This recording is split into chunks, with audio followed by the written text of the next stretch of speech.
El presente vídeo de psicología, enfermedad y lo que ocasiona el estrés está dedicado para aquellas personas que quieren aprender y comprender los daños que ocasiona el estrés, las enfermedades que nos pueden devenir.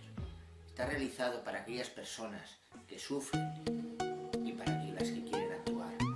Mi nombre es Antonino Machancoses, mi dedicación es la psicología y en los últimos años he venido observando que las personas piensan que los psicólogos nos tenemos que dedicar únicamente al campo de la mente, puesto que las enfermedades quedan lejos de nuestro alcance. Cuando alguien acude a pedirnos ayuda porque está enfermo, nos pregunta ¿en qué le podemos ayudar? Cuando realizamos la propaganda, por ejemplo, de nuestros talleres, surge la misma pregunta: ¿en qué me vas a ayudar? Ustedes mismos esperamos que les quede resuelta esta pregunta, pudiendo consultar para cualquier información en los teléfonos y direcciones que les contamos en el presente vídeo que pueden estar viendo ahora. La realidad a través de la ciencia, como vamos a poder comprobar, es otra dimensión distinta.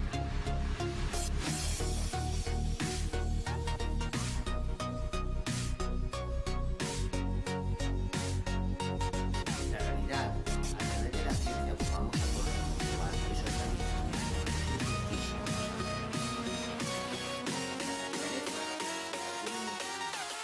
Cuerpo está en equilibrio. El equilibrio que denominamos homeostasis. Cuando este equilibrio se rompe, te viene la enfermedad. Muchos de ustedes pensarán que lo que nos define son los genes. Hay una ciencia muy reciente, que es la epigenética, que nos hace ver y plantearnos que nuestro entorno, nuestros abuelos, nuestros padres, nos transmiten, y esa transmisión, bien por el comportamiento, la vida o los genes, también nos transmite nuestras enfermedades. Y eso lo podemos cambiar. Por eso, entre otras cosas, la importancia del embarazo y la dependencia del estado emocional de la madre. En definitiva, vamos a valorar cómo el estrés influye en las enfermedades en base a la ciencia que existe. Espero que te sorprenda y también escuchar este vídeo. En definitiva, nuestras creencias nos marcan esta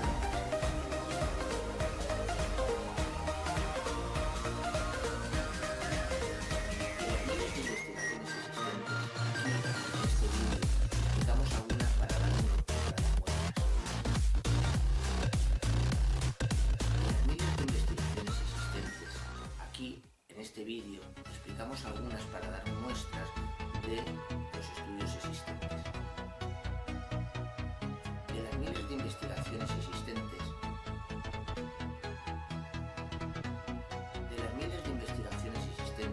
aquí explicamos alguna para dar muestras de los estudios que hay, pero preferentemente el trabajo sobre la cabeza. Por ser una enfermedad, puede servir como ejemplo de los estudios sobre los aportes psicológicos existentes y los efectos psicológicos. Entendemos que es bueno tener un tratamiento médico, por eso no lo vamos a hacer, sino que queremos ampliar a unos aportes para los pensemos lo que opinan unos grandes profesionales.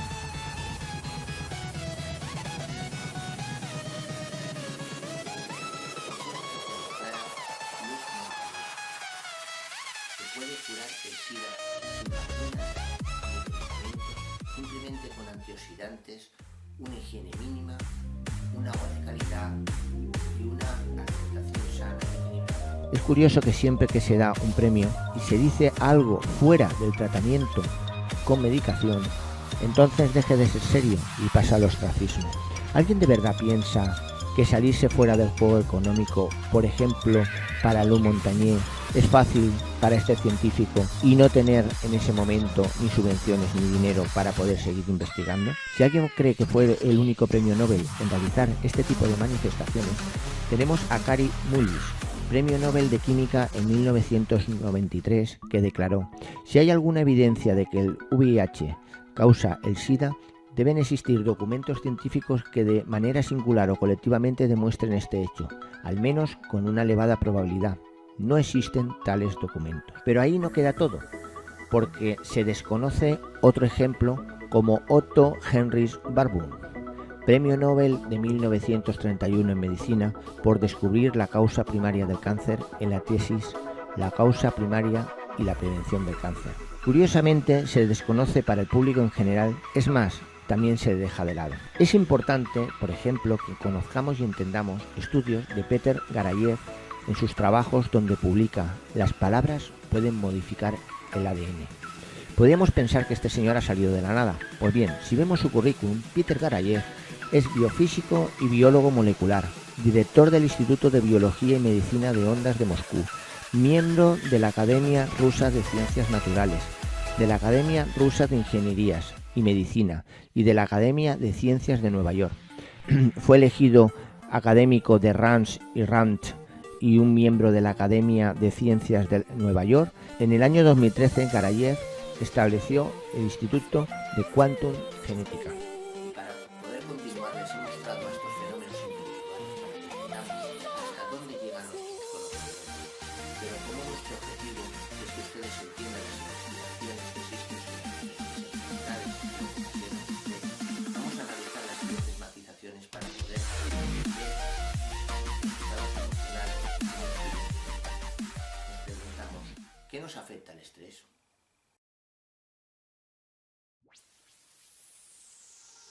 So I said, no, it was supposed to be my principle. What did you do to me? I killed, I know, 1, 2, 3 for champions. I can't believe it was. No, it was supposed to be my principle. What did you do to me? I killed, I know, 1, 2, 3 for champions. I can't believe it was. Wait a minute. Teléfono, móvil, etc. También puede venir de nuestro cuerpo, físicas, accidentes o daños o alteraciones psicológicas causadas por nuestra forma de percibir el mundo. Y esto es importante, la forma de leer para poder entender cómo puede devenir una enfermedad.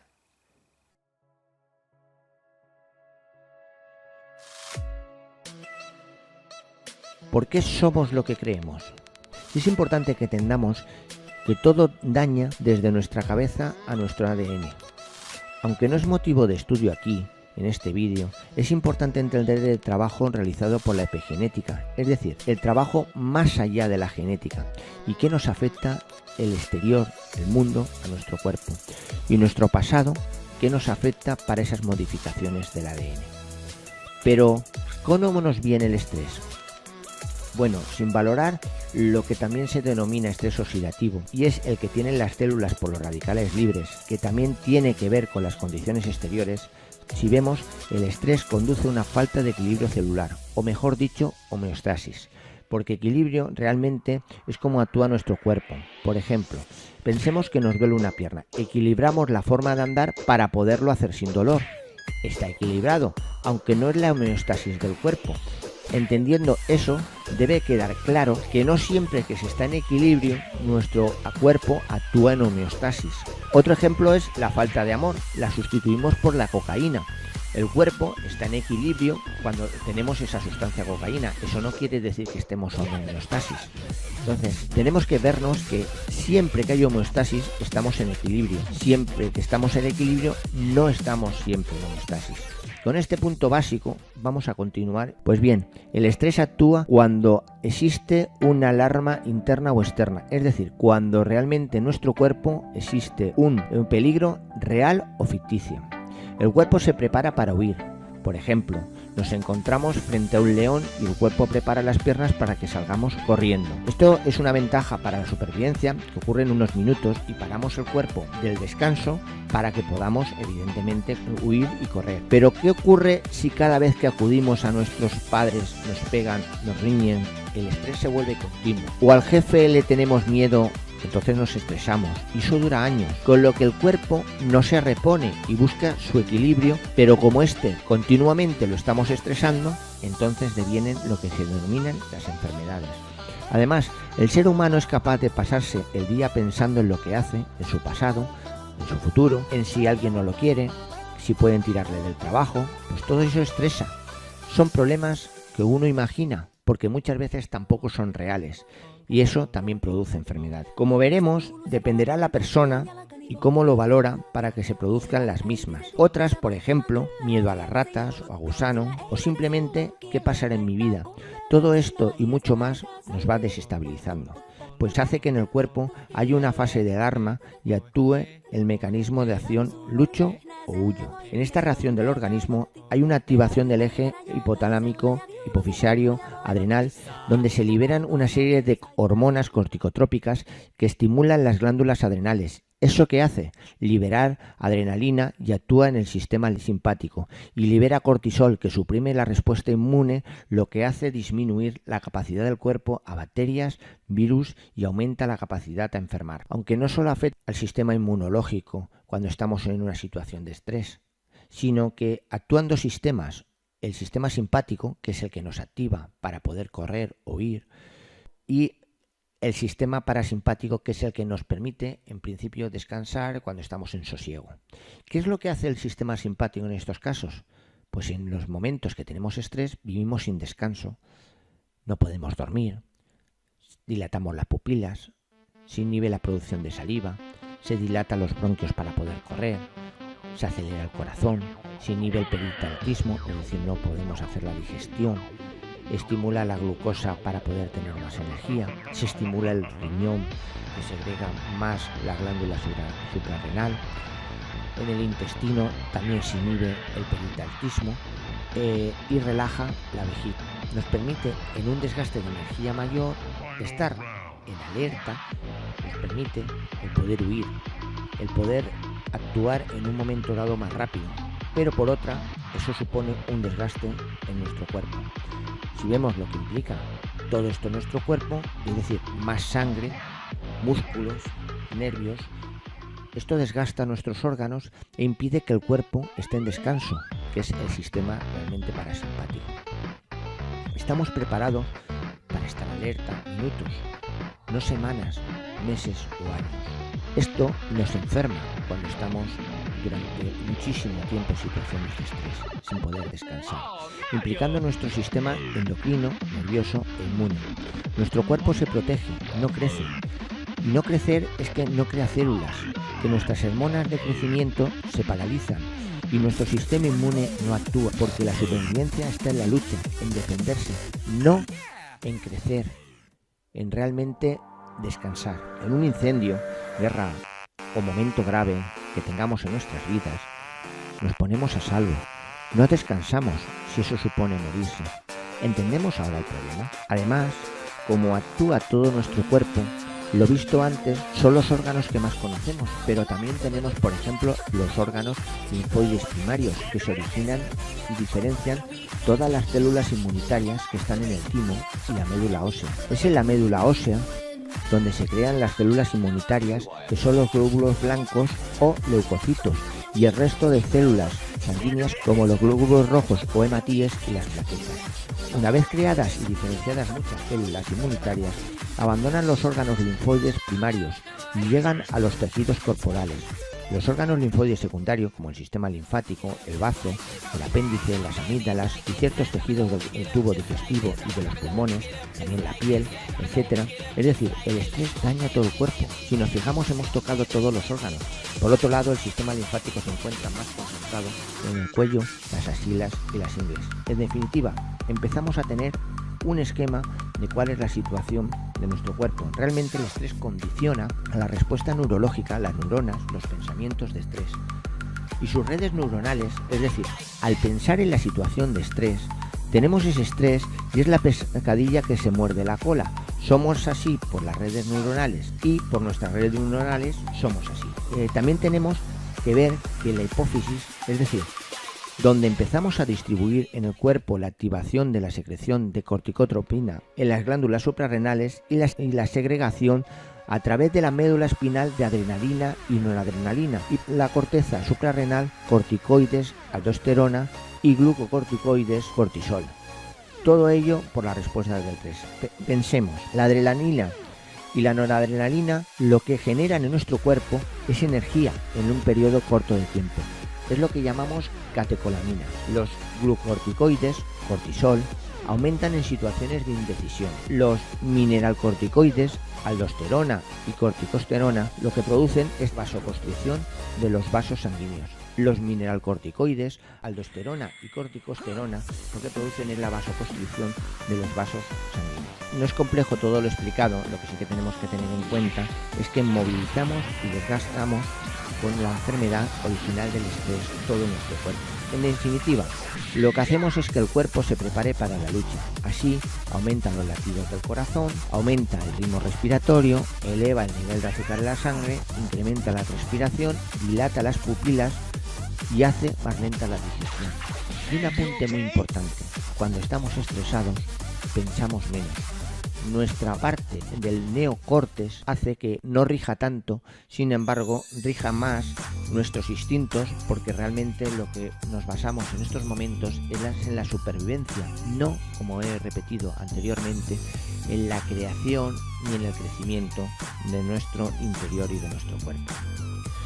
Así, si hiciésemos una recapitulación de las alteraciones físicas que existen, entre las alteraciones digestivas, la úlcera de estómago, el colon irritable, la dislexia funcional, la colitis ulcerosa, la aerofagia. En las alteraciones respiratorias, por ejemplo, podríamos decir la hiperventilación, disnea, asma psicógena, sensación de ahogo. Entre las alteraciones nerviosas, pérdida de memoria, cefaleas, insomnio, astenia, ansiedad, cambios de humor, depresión, aumento del consumo, por ejemplo, de drogas sociales. Entre las alteraciones sexuales podríamos decir alteraciones de la libido, dispareunia, vaginismo, impotencia, eyaculación precoz. Entre las alteraciones dermatológicas podemos ver dermatitis atípica, eczema, alopecia, hipersudoración, prurito. Otras alteraciones, por ejemplo, musculares, podemos ver calambres, hiperreflexia, hiporreflexia, dolor muscular, rigidez. Podemos ver alteraciones cardíacas, como son la angina de pecho, infarto de miocardio, dolor precordial, aceleración de la arteriosclerosis, HTA, extrasístoles, taquicardia. Alteraciones inmunológicas, aparte de las enfermedades que luego vamos a ver, podemos ver infecciones frecuentes, herpes, falta de control, falta de concentración, preocupación excesiva, olvidos frecuentes, consumo de fármacos, trastornos de sueño, sensibilidad a las críticas, incapacidad de decisión, adicción a las drogas, trastornos afectivos, miedos, cambios de personalidad, trastornos de la alimentación, fobias, suicidios. Podemos pensar, ¿alguien da más? ¿Realmente no hemos tocado todo el cuerpo, todas las enfermedades? Es decir, cuando tenemos una situación de estrés, podemos tener, o puede ser que tengamos, una enfermedad. Así, también tenemos que tener en cuenta, como es obvio, que el estrés, en esa percepción imaginada o real, toma importancia la autoestima que tenga la persona, la capacidad de la misma y el apoyo social que tenga esa persona, dependiendo del afrontamiento para actuar que tenga y las capacidades intelectuales o emocionales que el individuo le permita actuar, y de otros estados generados como depresión, ansiedad o el tiempo que lleve o esté estresado y el cansancio que le produzca. Todos determinan los problemas a valorar y la enfermedad que podamos tener. Después de entender cómo el estrés actúa en nuestro cuerpo, es hora de comprobar qué enfermedades pueden manifestar en nuestro cuerpo según las investigaciones encontradas. Así, podemos ver que en investigaciones de la Universidad Estatal de Ohio, en Estados Unidos, expresan que las evidencias provisionales apuntan a que las emociones negativas estimulan la producción de hormonas, cortisol, catecolaminas, citoquinas, que tienen amplios efectos sobre las células de la sangre, linfocitos, que normalmente se ocupan de neutralizar y destruir los agentes infecciosos y las células cancerígenas. Es fácil pensar que para mucha gente se le escapa cuando escucha estas manifestaciones lo que quieren expresar, siendo más fácil cuando hablamos de los efectos del estrés y desánimo sobre una amplia gama de estados de salud relacionados con el sistema inmune. Pensemos en otro artículo que apareció en el Journal of Consulting and Clinical Psychology, recogiendo las investigaciones, y una investigadora del Consejo Superior de Investigaciones Científicas indica que existe una relación entre el estrés y el cáncer. Según indica la experta Ascensión Marcos, algunos cánceres son el resultado de haber sufrido estrés, ansiedad o penas extremas.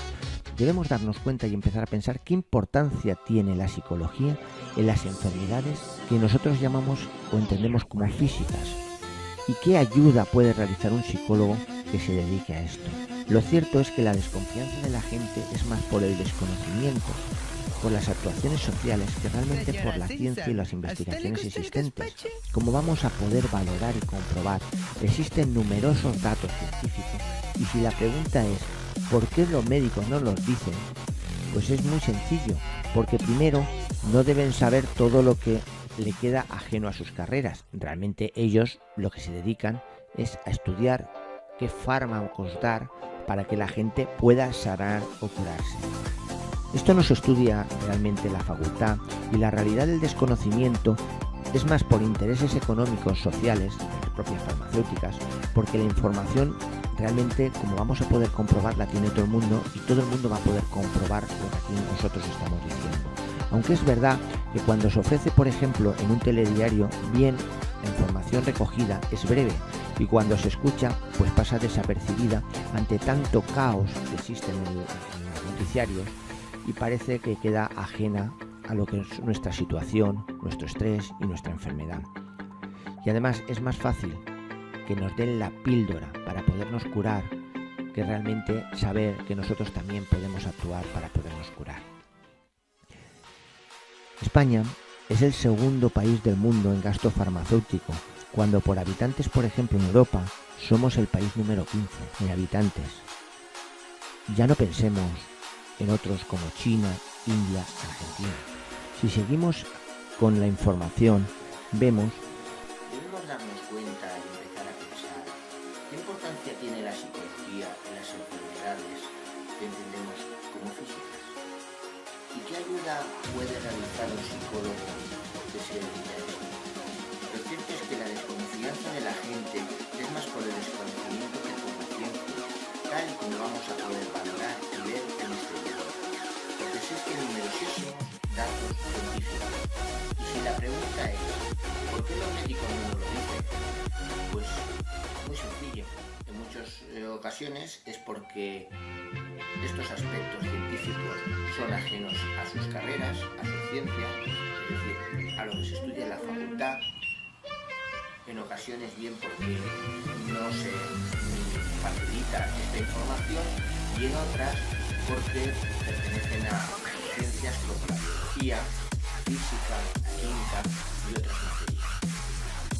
Y también hay unos intereses en desconocimiento por el tema económico, por el tema social, porque la información realmente la puede tener todo el mundo, la que vamos a facilitar en este vídeo.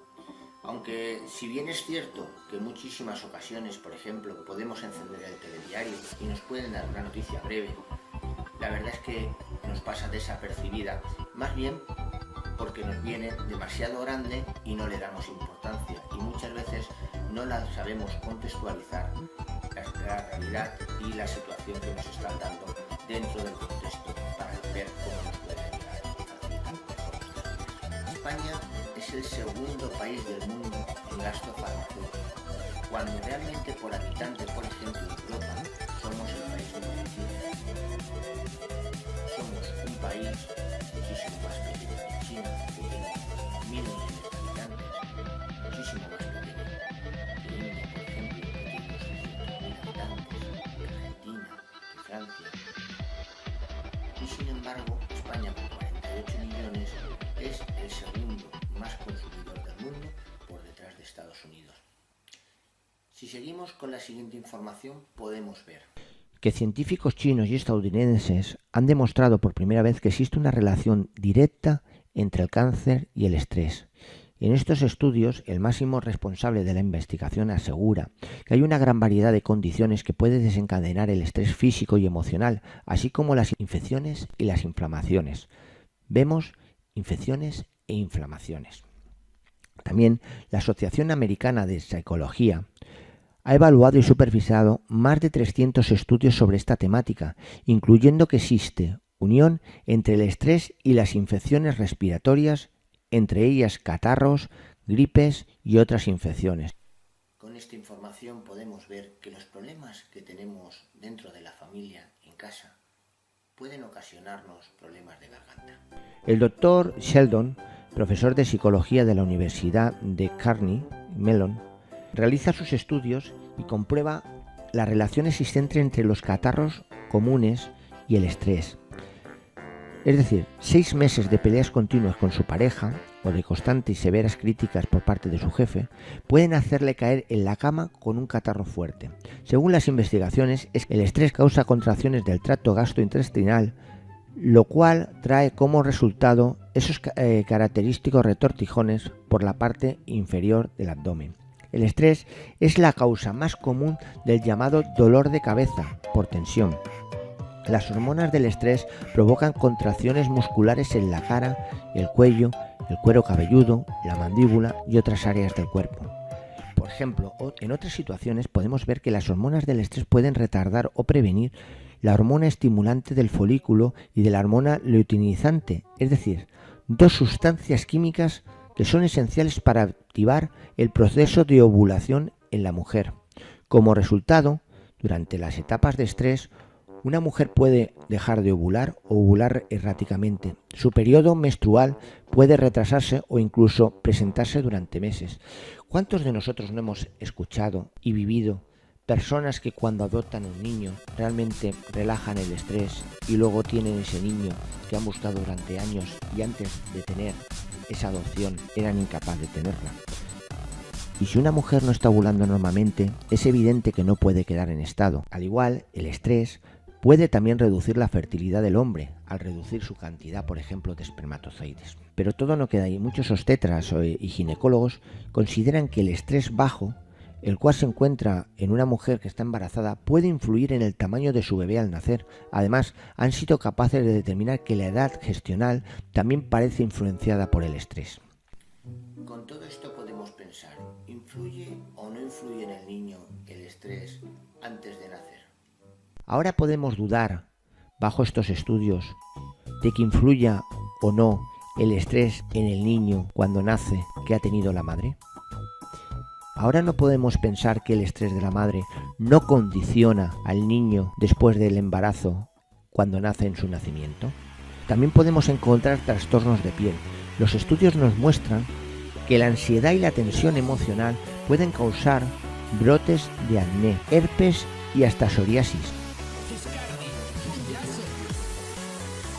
A partir de ahora exponemos para que pueda justificar y controlar. Si bien solo hablaremos de la para poderlo hacer más dinámico. Pensemos, por ejemplo, en el Dr. Mercola, el estrés agudo, el estrés crónico o en las relaciones problemáticas dolorosas se deteriora el sistema inmunológico y lo dejará menos capaz de combatir una infección. Pensemos, ¿por qué en una casa, si hay virus, como antes hemos dicho, no nos resfriamos todos? Pues la Universidad de Carnegie Mellon infectaron a los participantes de su estudio con el virus del resfriado común. Aquellos que reportaron estar bajo estrés obtuvieron el doble de probabilidad de enfermarse.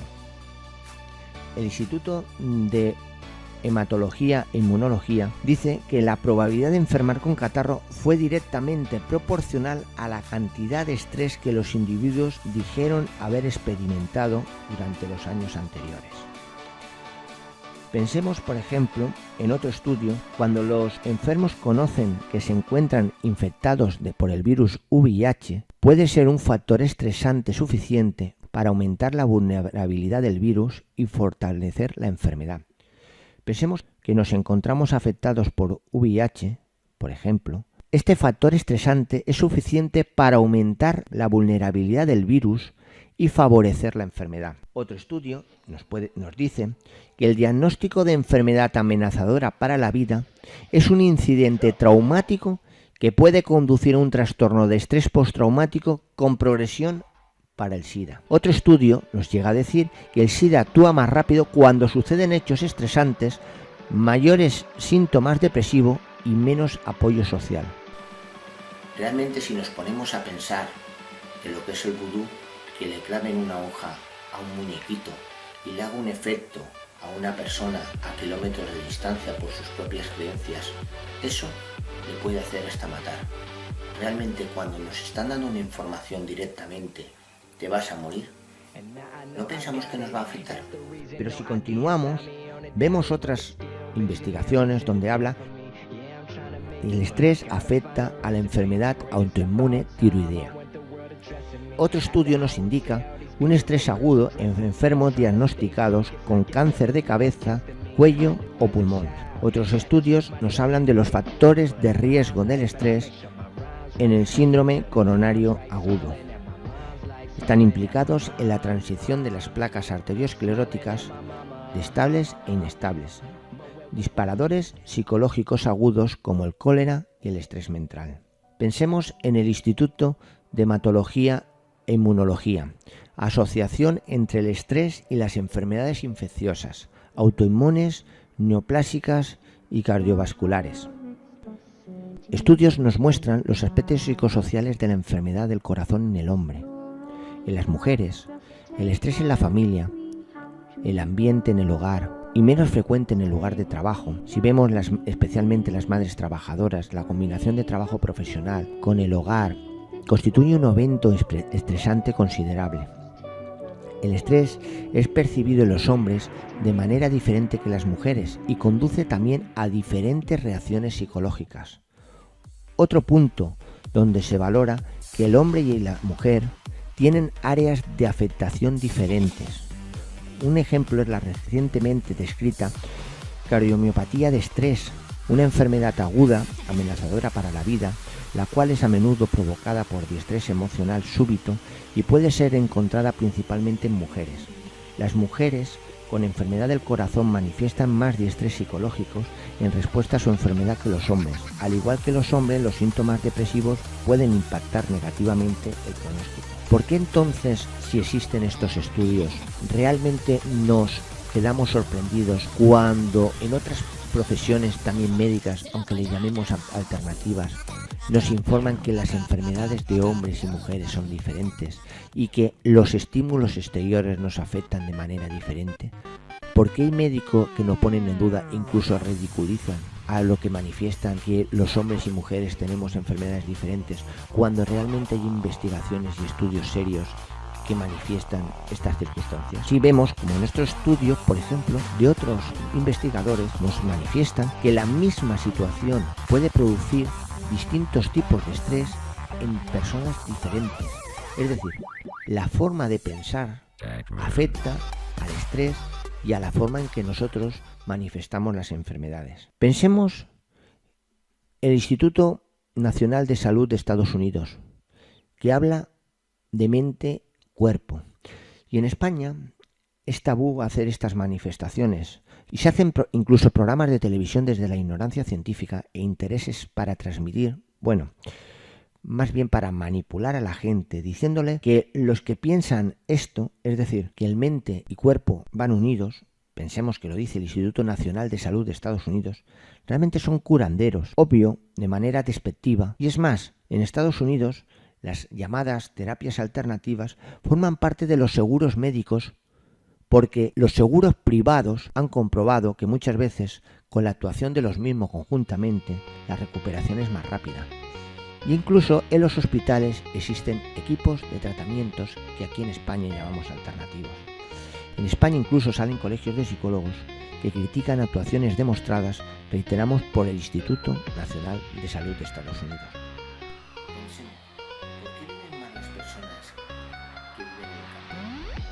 Pensemos en un estudio donde se comprueba que el estrés provoca placas arterioscleróticas y hace aumentar el riesgo de ataque cardíaco.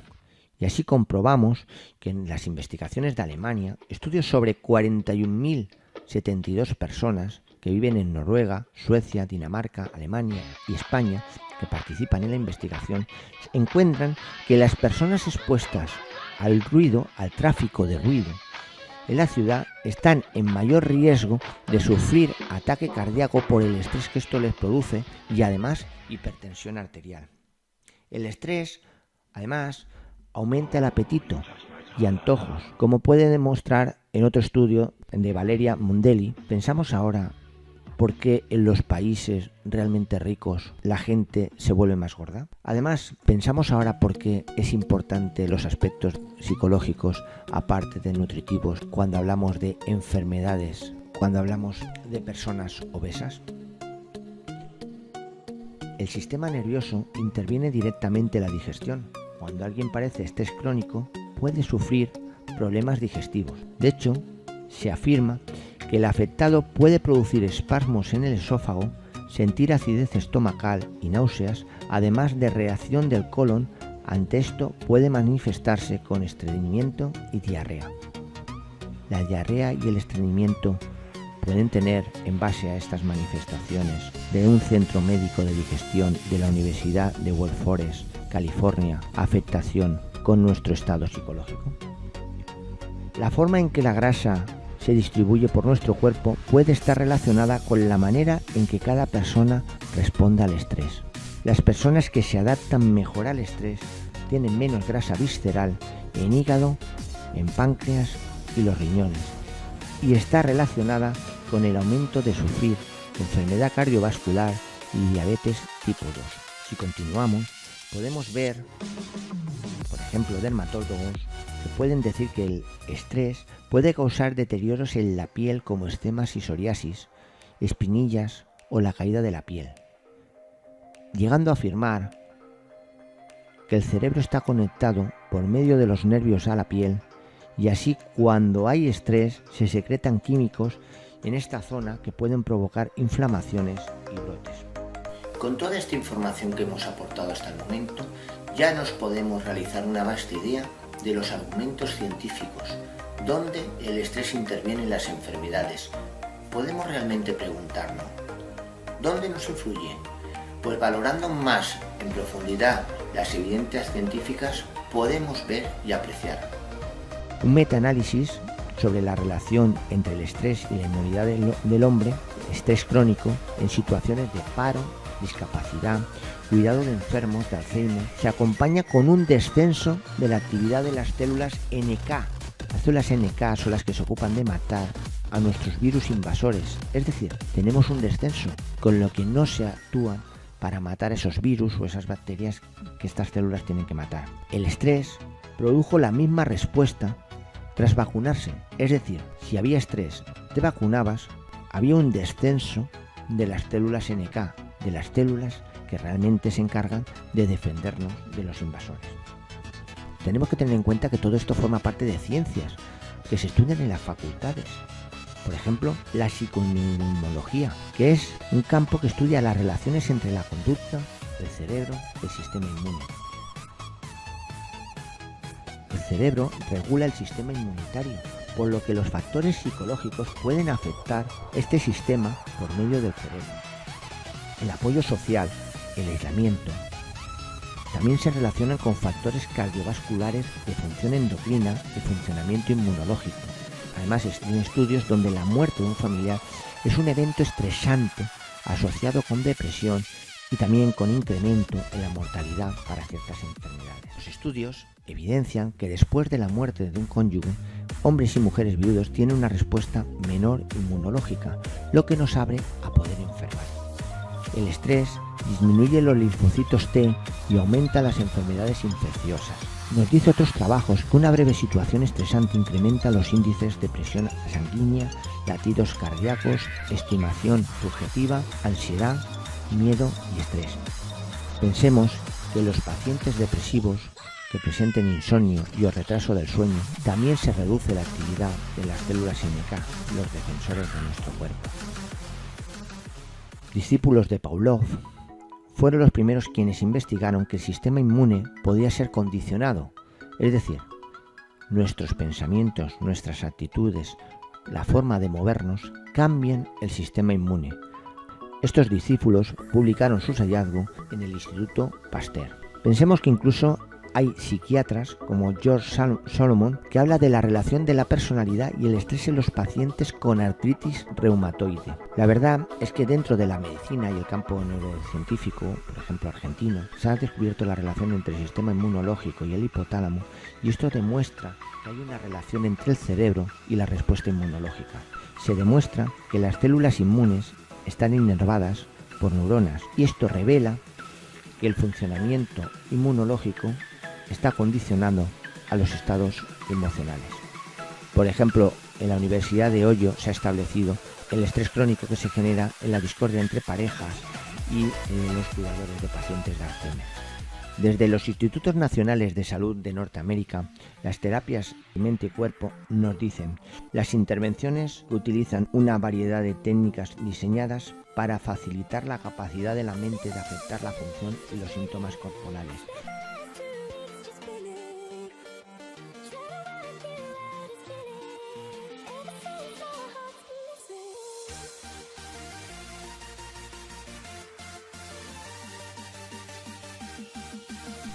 La psicóloga y bióloga molecular Elizabeth Blaum habla del estrés crónico y cómo afecta al envejecimiento. Pensemos que Elizabeth Blaum recibió el Premio Nobel de Medicina en 2009 por sus descubrimientos sobre los telómeros y la telomerasa, mostrando que el estrés crónico en mujeres jóvenes que cuidan sus hijos con una enfermedad incapacitante les producía acortamiento de los telómeros, lo que indicaba aumento de la velocidad de envejecimiento.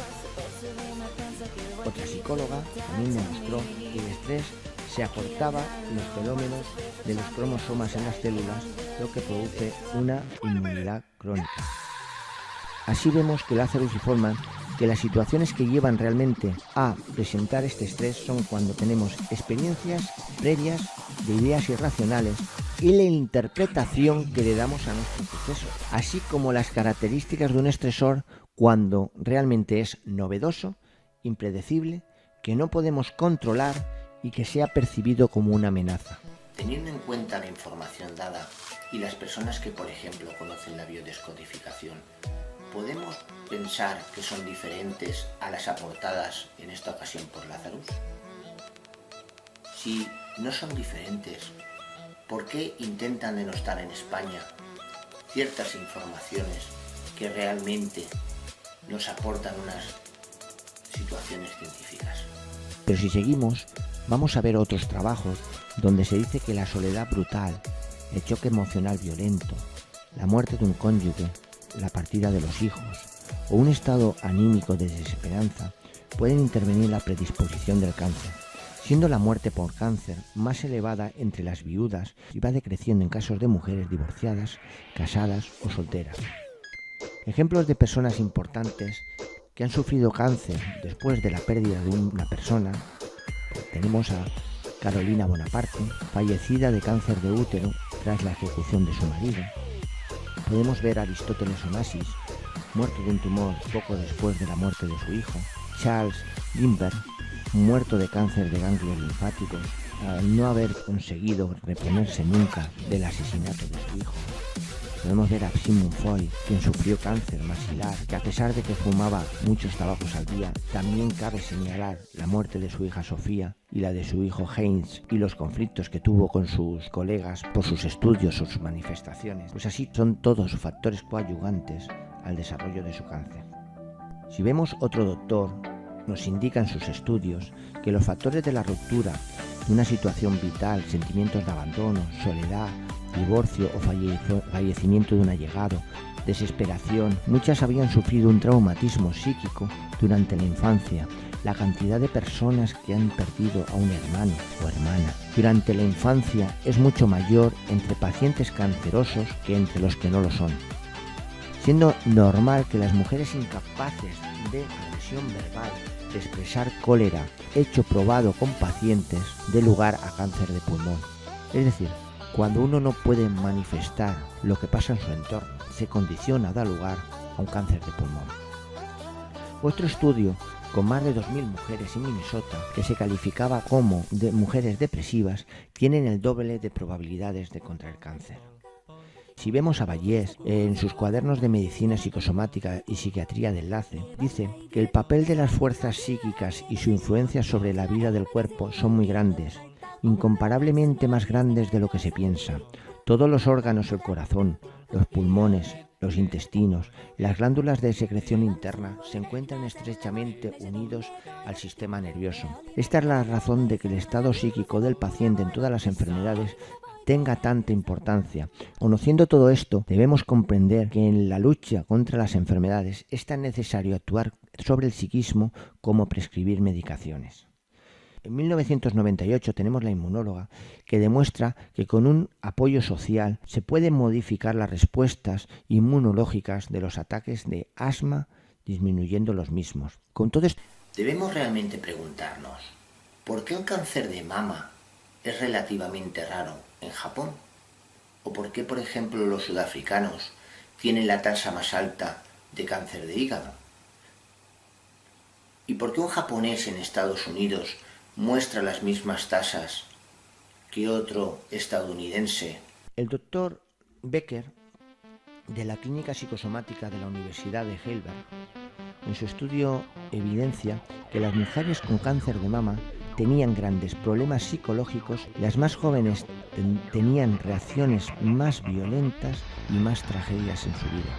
Tenían una infancia dura, con grandes responsabilidades, y estas mujeres se quejaban de trastornos psicosomáticos y sin gran ambición y sin sexo.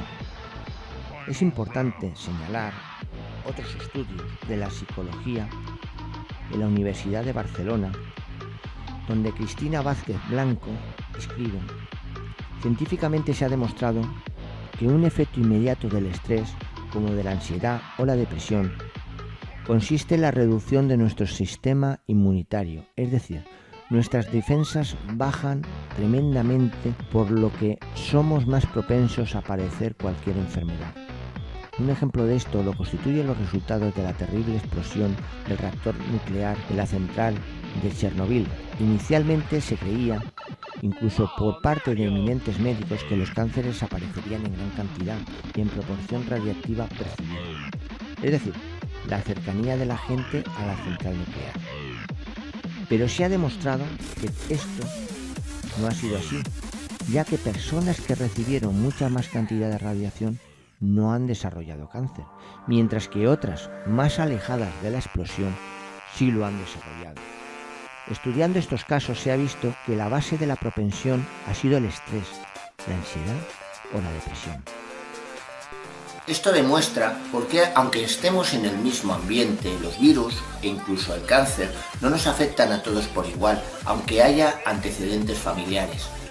Las investigaciones, junto con la extensa aportación de la epigenética, demuestran que los factores internos de nuestro cuerpo son más importantes que los factores externos y que nosotros también determinamos. Si vemos otro tipo de metaanálisis, vemos la relación entre el cáncer de mama y la muerte del esposo, pariente o amigo. Continuando con todo esto, vemos, por ejemplo, en un suplemento recogido en el periódico El Mundo, las mujeres que tienen un alto grado de neoplasia en el cuello del útero, precursor del cáncer invasivo en esta zona, han sufrido más eventos estresantes que aquellas que tienen una prueba citológica normal o un grado bajo de neoplasia. Esta es la conclusión de un nuevo trabajo que ha sido realizado por investigadores de la Universidad del Sur de Estados Unidos. Ya en 1920, el doctor Evans, psicoanalista, hacía la observación de que muchos de sus pacientes enfermos de cáncer habían tenido una importante pérdida o separación emocional antes del comienzo de la enfermedad. Los estudios de Lessman y Worthington en 1956 sobre la influencia de las pérdidas evidencia los problemas del cáncer y la influencia de los factores psicosociales. De hecho, encuentra que los pacientes tienen las siguientes connotaciones. Podemos encontrar tres situaciones: la sensación de soledad, de aislamiento desde la niñez y adolescencia, junto a dificultades de relaciones emocionales intensas. Otro, desarrollo posterior de una relación emocional muy significativa que proporciona sensación de aceptación y plenitud. Y el tercero, pérdida por muerte o separación de esta relación que se sigue de profundos sentimientos de desesperación y pérdida de sentido vital. ¿Cómo no vamos a poder establecer una relación entre el estrés y la enfermedad, por ejemplo, cáncer, cuando vemos estudios que nos indican que de 6 a 11 meses después de la pérdida de una persona surgen los primeros síntomas? Otros estudios indican que después de una pérdida importante hace enfermar con linfomas y leucemias. Pensemos, la presente investigación se dice, el estrés puede producir sus efectos sobre el sistema inmunitario por la vía de la mediación de los mecanismos neuroquímicos y hormonales. Además, los cambios hormonales en sí mismos pueden influenciar directamente el desarrollo del tumor. Seguimos con más estudios que nos dicen que, por ejemplo, estudiantes cuando tienen altas situaciones de estrés y pocas o pobres respuestas adaptativas, disminuyen las células NK, que son las responsables, reiteramos, de poder defender a nuestro cuerpo. El excesivo estrés físico, el ejercicio físico, hace que haya un descenso en la inmunoglobulina A, en la saliva, e incremento de las infecciones en las vías respiratorias. Vemos cómo los problemas generados en la hemoglobina en la saliva también surgen cuando existe estrés en los estudiantes por los exámenes. El estrés por no dormir, por ejemplo, la supresión de 48 horas sin dormir, también deprime los linfocitos T. Vemos otros estudios también nos indican, por ejemplo, Dorian, que el estrés en los exámenes deprimía la transformación en el linfoblasto B y T. Una vez estos exámenes han pasado, se vuelve a la normalidad y nos hace más vulnerables en esos periodos. Podemos hablar incluso de los factores que generan la cronicidad en el estrés y durante. Mantenerla, por ejemplo, Zimmer argumenta que el estrés agudo favorecía las metástasis y el estrés crónico las inhibía. Aunque puede parecer esto contradictorio, vemos que el estrés se produce cuando no lo controlamos, cuando se produce la situación. Si controlamos la situación de estrés, entonces nos afecta muchísimo menos. Esto, por ejemplo, va en relación a otro estudio donde dice que la función inmune se haría con el estrés crónico. En el cáncer, otro factor importante es la depresión. Así encontramos. Así podemos ver otros estudios, otros trabajos donde nos hablan de la depresión. Un estudio del Instituto Nacional del Envejecimiento ha analizado a 4.800 personas desde 1982 y comprobado que aquellos que habían tenido más de 3 episodios de depresión elevaban el 88% su riesgo a padecer cáncer. Otro trabajo, por ejemplo, la doctora Ibáñez nos dice que la depresión debe ser una variable a tener en cuenta no solo en el tratamiento del enfermo del cáncer, sino también en la prevención de la enfermedad. En muchos de los trabajos de investigación psicológica se considera que las personas que han padecido una depresión tienen mayor tendencia a desarrollar cáncer y se señala que las personas que responden de forma depresiva al diagnóstico del cáncer son las que presentan tasas más bajas de supervivencia. Es importante con todo esto la salud mental para tener enfermedades o no. Hay una relación directa cuando empezamos a ver estudios entre la mente y el cuerpo.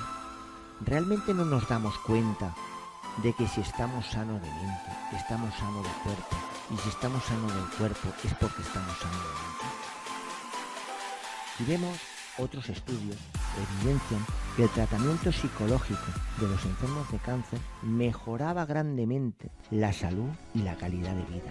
Sin embargo, estamos acostumbrados a dejarlo solo en manos de la medicina y debemos de darnos cuenta y pensar, realmente lo que cura es nuestro cuerpo. Cuando nos hacen una sutura, nuestras células son las que se encargan de poner unir esas células en nuestro cuerpo. Cuando nos rompemos un hueso, nos unen el hueso, pero nosotros somos los que nos encargamos de hacer ese hueso uniforme, más duro y compacto para el siguiente encontronazo. No es el médico el que nos ha puesto pegamento, es el cuerpo el que nos une y nos pone pegamento. Cuando realmente nos tomamos una medicación, la medicación lo que intenta hacer es que nuestras células reaccionen, que pueden reaccionar también por lo que nosotros nos hagamos a las células. Pero no es el medicamento lo que realmente nos cura. Es la acción del medicamento para comunicar a nuestras células que tienen que actuar de una manera diferente. Y cuando se produce esa comunicación, son nuestras células través del medicamento se establece la comunicación, las que realmente unen o las que realmente curan o las que realmente salvan nuestras vidas. Si vemos y seguimos en los trabajos, podemos ver estudios que hablan de que el 80% de los enfermos de cáncer habían pasado antes por una depresión más o menos grave. Si vemos, el catedrático de Ciencias de la Conducta del Departamento de Medicina de la Universidad de Oviedo expone que situaciones más o menos cotidianas, como la pérdida de seres queridos, las separaciones matrimoniales, la pérdida de trabajo, la quiebra comercial o incluso la jubilación pueden ser factores desencadenantes de reacciones depresivas que pueden durar años y son el caldo de cultivo específico para que las personas predispuestas o con factores genéticos puedan desarrollar un tumor con más facilidad. Y es que existen investigaciones para dar y vender sobre la influencia emocional en el cáncer. Entre otras, podemos encontrar que el cáncer y otras enfermedades aparecen después de que las personas hubiesen experimentado un alto grado de estrés y se hubieran derrumbado o claudicado ante el mismo. Así, otros estudios indican que casi todos los niños enfermos tenían problemas afectivos con los padres y o madres. Los pequeños protegían a sus progenitores, las madres no se preocupaban de los pequeños y esto imaginaban lo contrario, valorando el investigador la desolación y desesperanza conectada con los tumores malignos y su grave desarrollo. Pensemos que en muchas ocasiones no se trata de que la madre no haya ejercido como buena madre, se trata de que el niño la perciba realmente como buena madre, porque, como hemos dicho al principio, no es una cuestión de lo que pase en nuestro entorno, es una cuestión de lo que percibamos, es una cuestión de lo que es real, imaginario, para nuestro cerebro es lo mismo. Así, podemos ver cuando investigadores exponen que cuando el proceso de renuncia no se lleva a cabo correctamente, se genera desesperanza, está la derrota y se percibe la muerte. Otros estudios concluyen que la depresión muy leve es un factor de riesgo a la enfermedad. Así, la depresión leve crónica es una característica significativa en los enfermos. Y podemos llevar otros estudios, por ejemplo Miller, que sugiere que estos factores estresantes llevan a cambio de conducta, fumar, beber y aumento del riesgo del cáncer. Es decir, no solo es las situaciones que generan el propio estrés, son las conductas que lleva al estrés, que nosotros las llamamos combativas. Por ejemplo, fumamos para no estar estresados de una situación o porque nos produce un beneficio para no acordarnos de algo, lo que nos lleva después a enfermar o aumentar las probabilidades, por ejemplo, del riesgo del cáncer. Podemos ver, por ejemplo, en otros estudios en hospitales franceses, donde un mal elaborado duelo puede llevar a una probabilidad de 11 veces mayor la enfermedad del cáncer de mama. Otros estudios concluyen que la fe o creencias positivas motivan la remisión espontánea del cáncer. Si valoramos el cáncer y la personalidad, podemos encontrarnos que encontró que los pacientes con tumores de crecimiento veloz tendían a ser conscientemente serios, demasiado colaboradores, demasiado bien educados, demasiado angustiados y dolorosamente sensibles, pasivos y suaves. Realmente hay estudios donde nos define que hay un perfil de personalidad con cáncer de mama y sus historias presentaban 6 características importantes de conducta: carácter masoquista, sexualidad inhibida, maternidad inhibida, incapacidad de descargar la cólera encubierta por la fachada de la afabilidad, contacto hostil no resuelto con la madre y un retraso en conseguir tratamiento. Bacon pensaba que las emociones iniciaban la reacción cancerígena. Vemos que numerosos estudios relacionan que las personas que reaccionan con desesperanza, depresión e introspección podrían desarrollar cáncer. Otros también manifiestan que encuentran a personas con cáncer que tienen dificultad para expresar sus sentimientos hostiles, habían sufrido la pérdida de algún ser querido con anterioridad al diagnóstico y muestran un potencial mayor de ansiedad sobre la muerte de alguno de sus padres. Así, podemos ver a médicos. Los enfermos de cáncer tenían padres fríos e indiferentes y los pacientes estaban desconectados en su mundo emocional de sus deseos y necesidades, adoptando una actitud siempre agradable de cara al exterior. He escuchado reírse en programas de investigación a periodistas y médicos por decir que los buenos son los que se mueren.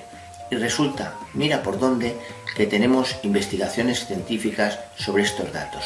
Así, por ejemplo, el psiquiatra británico observa que las pacientes enfermas de cáncer mamario ocultaban sentimientos, sobre todo de ira.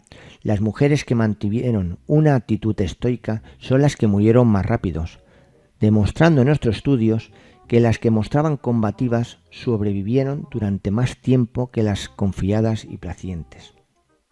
Así, se trata de relacionar el cáncer con la manera de actuar y reaccionar ante la vida, y así, en sus trabajos con centenares de pacientes de cáncer de pulmón, Kissen decía que la mayoría de los pacientes no podían expresar sus sentimientos. Las emociones estaban embotelladas en su interior y se empezaba a perfilar una serie de pautas, un pasado difícil, un perfil general de inhibición emocional, negación y represión, que parecían tener alguna declaración con el cáncer. Esto podría explicar claramente que las personas con problemas de garganta viven en un ambiente no adecuado, donde no se pueden expresar. Pensemos, no expresan sus sentimientos. Es curioso que relacionen la situación de gripe muchas veces con el calor y el frío, y nos deberíamos de preguntar, ¿los noruegos tienen más gripes? ¿Los esquimales tienen más gripes que los españoles, por ejemplo, que los franceses? Y si no tienen más gripes, ¿qué otros factores son importantes? Porque nos podemos encontrar, por ejemplo, países como Dinamarca, que los niños, para adaptarlos al frío recién nacido, mientras las madres compran, los dejan a la intemperie, a varios grados bajo cero. Y esos niños no enferman más rápido, no tienen más problemas. Si seguimos ahondando en los diferentes estudios, podemos ver que la dificultad de sentimientos nos lleva a enfermar más. Así, la personalidad predispuesta al cáncer es la de tipo C. Tipo A es una predisposición más a la enfermedad coronaria. Tipo B sería la del tipo saludable. Las personas de tipo C son personas que niegan o inhiben las emociones, evidencian emociones negativas como la ansiedad, agresividad e ira. De cara a la gente expresan emociones y conductas consideradas positivas y deseablemente sociales. Toleran en exceso, tienen extrema paciencia y aceptan impasible los problemas y actitudes de resignación en general en todos los ámbitos de la vida. Retratan también a esa persona como la típica buena persona. Evitan expresar actitudes y reacciones que puedan ofender a otros, incluso en perjuicio de sus propios derechos y necesidades, como fin para no propiciar un conflicto. ¿Entendemos con estas informaciones que cuando se dice que los buenos se mueren es porque soportan lo que no quieren y no lo expresan? Llama la atención, y me reitero, en que cierto periodismo de investigación se ría sobre estas informaciones e incluso haya médicos que corroboren estas risas, porque realmente desconocen la ciencia de estos estudios. Lo malo y enfermizo es que están informando y hacen un brutal daño a la verdad y a la gente que le están dando estos datos, es decir, millones de espectadores. Reírse de lo que se desconoce realmente es lo más ridículo que uno puede hacer. Si seguimos con los estilos de personalidad del cáncer, vemos otros donde manifiestan dos tipos de personalidades relacionadas con el cáncer. Unos son personas que ante las situaciones estresantes suelen reaccionar con sentimientos de desesperanza, indefensión y tendencia a reprimir las reacciones emocionales abiertas. La pérdida del objeto se mantiene como fuente de estrés. Otro tipo de personas son las personas que suelen suprimir o negar las manifestaciones afectivas, encontrando dificultad para expresar las emociones, donde existe un predominio de lo racional sobre lo emocional. Pensemos lo que dice Arbizu, del Servicio de Oncología del Hospital de Navarra de Pamplona, sobre los posibles factores de personalidad proclives al cáncer. Pensemos lo que dice un médico del Servicio de Oncología del Hospital de Navarra. Posibles factores de personalidad proclives al cáncer. Esfuerzo para parecer y ser bueno. Aceptación de la autoridad. Docilidad y lealtad. Depresión. Indefensión y desesperanza. Fatiga. Tranquilidad. Supresión de emociones negativas. Aceptación estoica. Racional. Leal a la realidad. Pesimismo. Soledad. Carencia del apoyo social. Carencia de intimidad. Que los estilos de evitación emocional y represión, alexithymia 2, tipo 1, tipo 5, inhibición, producen enfermedades.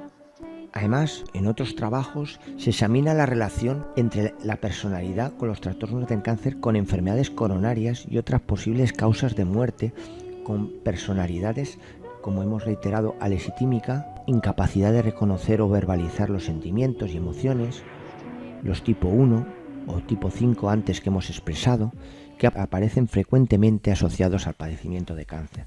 El tipo 5, por ejemplo, se suele denotar también predisposición a la depresión y a la artritis reumatoide.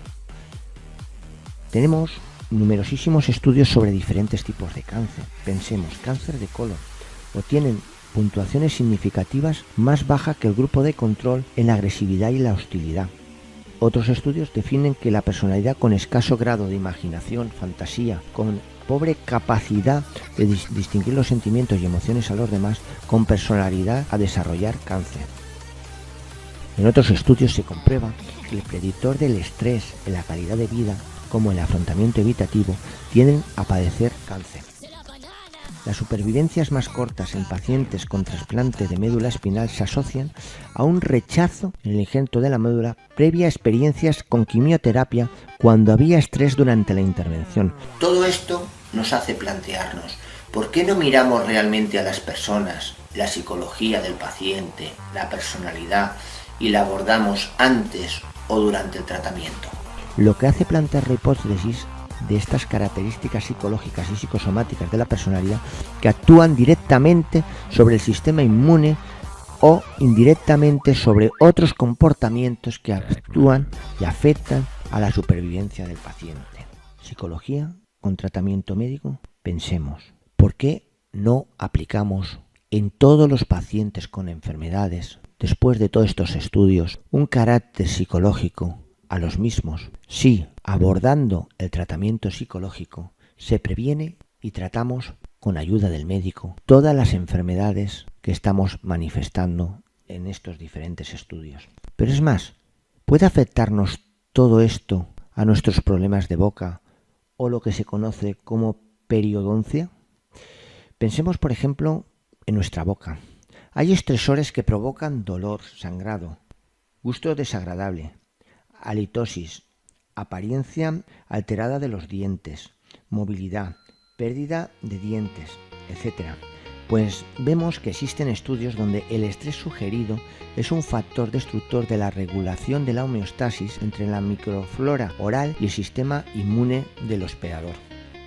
Así podemos hablar de factores ambientales que pueden influir en la enfermedad periodontal, incluso investigadores como Genco, que asegura que el estrés laboral supone una presión constante a largo plazo, y hemos visto que las personas que padecen mucha tensión o que se ven incapaces de solucionar un problema tienden a abandonar su higiene dental.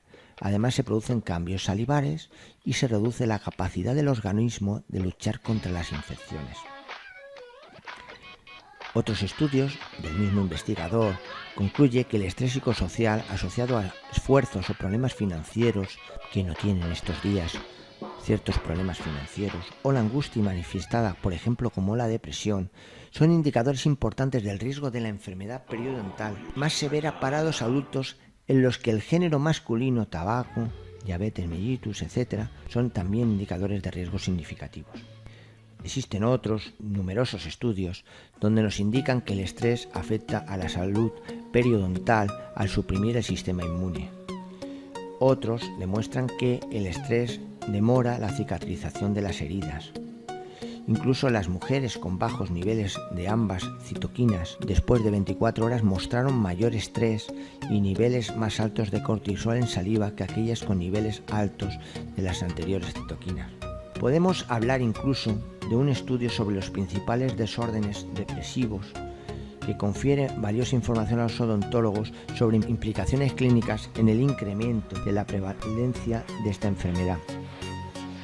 Estos desequilibrios pueden producir cambios de peso, fatiga, pérdida de concentración, deterioro físico, y todo esto influye, por ejemplo, en lo que es el fluido salivar, en lo que es una caries, en lo que son programas periodentales. En definitiva, los estudios demuestran que los efectos negativos y factores psicológicos influyen en la enfermedad periodontal. Pensemos las respuestas más frecuentes del estrés: emocionales, pérdida de la energía física o psíquica, apatía, pesimismo, bajo estado de ánimo, temor a padecer enfermedades, pérdida de autoestima, inestabilidad, inquietud, tensión, volubilidad emocional. Pasa con facilidad de la alegría a la tristeza. Si hablamos respuestas cognitivas, bloqueo mental, confusión, olvidos frecuentes, nos distraemos fácilmente, vulnerabilidad ante las críticas, incapacidad para tomar decisiones. Incluso existe un componente de comportamiento, que son risa nerviosa, tartamudeamos, hablamos de forma atropellada, fumamos, bebemos más de lo habitual, desórdenes alimenticios, actividad física exagerada, abusar de fármacos, incluso arrancarse el pelo, morderse las uñas. Todo ello son factores y respuestas al estrés. ¿Qué consecuencias tiene el estrés? Evidentemente en los ámbitos, pues en el familiar tiene trastornos en la economía, alteraciones en las relaciones de la pareja, puede llegar incluso a ocasionar rupturas de la misma, alteraciones de las relaciones con los hijos, que pueden desarrollar problemas afectivos y sociales, alterando a los mismos niños en situaciones de estrés y metiéndonos en un bucle prácticamente muchas veces sin salida, malas relaciones con otros familiares, alteraciones de la dinámica familiar. En el ámbito laboral, pues queda marcado el mal humor y el descontento, mayor riesgo de accidentes laborales, disminución del rendimiento en el trabajo, agobiar a los compañeros con problemas personales, baja laboral por enfermedades, deterioro de las relaciones en los jefes y los compañeros por discusiones de malos modos, incluso menos paciencia. A nivel personal nos afecta evidentemente en ese aumento del consumo de tabaco que antes hemos mencionado, al consumo del alcohol, a la alimentación, al peligro de la automedicación, aumento de fármacos analgésicos, hipnóticos para poder dormir, para poder paliar las situaciones de estrés, alteraciones psicológicas y orgánicas y aumento en el riesgo de las enfermedades y acciones laborales. Con todo ello, debemos de seguir pensando que el estrés no es importante. Pensemos en trabajos y estudios de la doctora en farmacia, Encarnación Ayala, que habla de la relación entre los sistemas nerviosos, endocrino e inmunitario. Los individuos inmunosuprimidos tienen mayor riesgo de desarrollar algunos tipos de neoplasia, como es el caso del virus Epstein-Barr, el del papiloma humano involucrado en el cáncer urogenital y de la piel. También la activación del sistema inmune puede producir regresiones de tumores como el carcinoma de células renales, mieloma múltiple y melatomas. Y así podemos continuar en los diferentes estudios donde hablan de el cáncer y la situación de estrés y los factores psicosociales involucrados en el mismo. Podemos hablar de la aparición de cáncer de pulmón, cáncer pancreático, gástrico, de mama, de la recurrencia y la progresión incluso del cáncer. Hay demostraciones incluso que los cánceres de mama tienen mayor supervivencia cuando tienen un espíritu de lucha. Seguimos encontrando estudios donde el sistema inmunológico queda deprimido durante el primer año de divorcio, y así podemos seguir en pacientes deprimidos donde tienen menor porcentaje de linfocitos T. Linfocitos de los pacientes más estresados tienen mayores dificultades para reparar el ADN. Puede demostrar según estudios que hay una disminución de la apoptosis o suicidio celular cuando hay un estrés.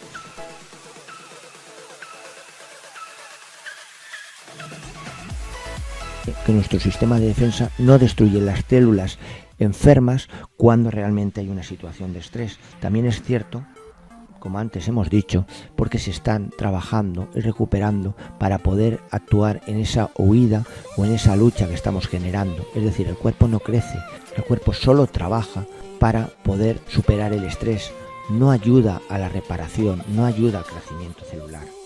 Y así, después de todos estos numerosos estudios, pues encontramos, a modo ya prácticamente de resumen, pues que Ortega Navas, que afirma que el estrés es un factor de riesgo para la salud presente en todas las actividades, y aunque es imprescindible a cierto nivel de potenciar capacidades como la creatividad, el sentimiento positivo, la capacidad de aprendizaje y la toma de decisiones, entre otras, si se sobrepasa ese nivel estresante muy intenso y prolongado, el organismo se agota, provocando las llamadas enfermedades del estrés. El estrés se da a nivel fisiológico con taquicardia, hipertensión, enfermedad coronaria, hiperglicemia, asma bronquial o síndrome de hiperventilación, sequedad de boca, aumento del colesterol, diuresis. A nivel cognitivo, con dificultades de atención, concentración, irritabilidad, olvidos frecuentes, incapacidad para decidir, etc. El motor, tartamudeo, temblores, contracciones musculares, tis, predisposición a accidente. Y otras alteraciones son los desequilibrios intestinales, colitis, úlcera péptica, aerofagia, estreñimiento, otras dermatológicas, prurito, sudoración excesiva, dermatitis atípica, alopecia, sexuales como pueden ser eyaculación precoz, impotencia, vaginismo y alteraciones del deseo. Tampoco hay que olvidar la importancia de los desequilibrios psicopatológicos como por ejemplo trastorno de personalidad, fobias, miedos, consumo de drogas, adicciones, trastorno del estrés postraumático, conductas obsesivas y compulsivas, estados ansiosos, patrones del sueño y otros muchos. Es decir, cuando relatamos todo esto, no pensamos que las situaciones de estrés, primero, es posiblemente la enfermedad primaria que lleva a otro tipo de enfermedades y que debemos de tratar esas enfermedades primarias para poder abordar con seguridad las otras enfermedades que han sido ocasionadas. El estrés crónico activa la inmunidad deprimida, debilita el sistema inmune, acelera los procesos infecciosos, resfriados, enfermedades autoinmunes, genera problemas de coagulación de la sangre, reactiva las enfermedades inflamatorias, dermatitis atópica, psoriasis, retiene el incremento de virus en los tejidos. El sistema nervioso nos deprime, nos produce ansiedades, pérdida de sueño. Y nuestras capacidades cognitivas hablamos de memoria, habilidad para tomar decisiones pueden verse negativamente afectadas. Aumenta el riesgo del desarrollo de infecciones en el sistema nervioso central, enfermedades degenerativas como la esclerosis múltiple y otras enfermedades inflamatorias. Sistema endocrino, aumenta de azúcar y grasas en la sangre, hipotiroidismo y hipertiroidismo, síndrome de Cushing. Cambios hormonales, aumento de la secreción de las catecolaminas, como hemos visto al principio, y cortisol, que tienen un efecto inmunodepresor. Es decir, hay una modificación de los niveles de prolactina hormonal en las hormonas de crecimiento y endorfinas. Con todo lo que hemos visto en este vídeo, ¿no existen suficientes estudios para establecer que el cuerpo y la mente van relacionadas? ¿Por qué no salen estos estudios? ¿Qué intereses hay? ¿Por qué es importante la psicología en las enfermedades? Cuando alguien acude a pedirnos ayuda, bien porque está enferma, nos pregunta ¿en qué le podemos ayudar? Cuando realizamos nuestra propaganda en talleres, surge la misma pregunta. Pensemos que con este estudio ha quedado acreditado, queda acreditado las consecuencias del estrés. Pensemos, ¿quién no ha sufrido en ciertos momentos estrés en su vida? ¿Cómo podemos cambiar? ¿Qué personalidades son las que nos producen mayores enfermedades? ¿Qué conductas debemos afrontar? ¿Cómo debemos llevar a cabo esas conductas? ¿En qué influye ese estrés en nuestro ADN? ¿En qué influye ese comportamiento en nuestro ADN? ¿Cómo el ADN nos puede influir en nuestras enfermedades? Es obvio que si hemos visto el vídeo, ha quedado suficientemente demostrado y acreditado la influencia del estrés en nuestro cuerpo y la relación entre cuerpo, mente y nuestra salud. Gracias por su atención y le esperamos en el próximo vídeo. Muchas gracias.